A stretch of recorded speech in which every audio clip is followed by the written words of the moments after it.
This is our trophy. This is our Super Bowl trophy. This is, like I said, we spend our whole careers hearing about this guy, and we're working for it.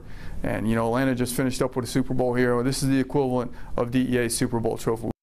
He was called the biggest drug lord in the world, and tonight law enforcement called the guilty verdict for El Chapo a victory in the war on drugs right here in Atlanta. Fox 5's Jacqueline Schultz joins us now from the Fox 5 Live desk. And Jacqueline, the DEA says people will be surprised about the reach of El Chapo's Sinaloa cartel right here in Atlanta. Yeah, that's right. The Sinaloa cartel actually had a strong grip on the drug trade in Atlanta for the past 2 decades, actually. Since his arrest, the DEA says they've taken major steps to take down the people under El Chapo working right here in the metro.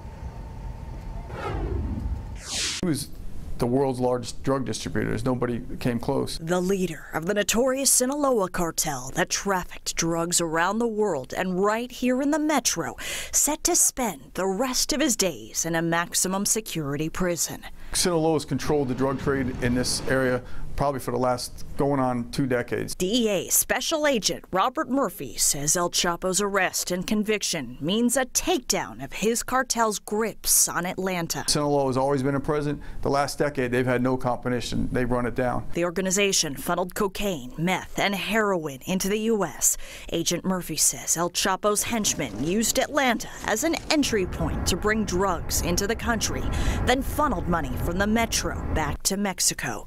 The 400-pound meth bust in Milton and DeKalb this past weekend shows evidence of infighting inside the drug lord's crumbling empire. These are just Sinaloa guys who are now battling with the Sinaloa for control of the routes into the U.S. And the new people that think they're going to do it, we're going to keep attacking these cartels with all the resources we have.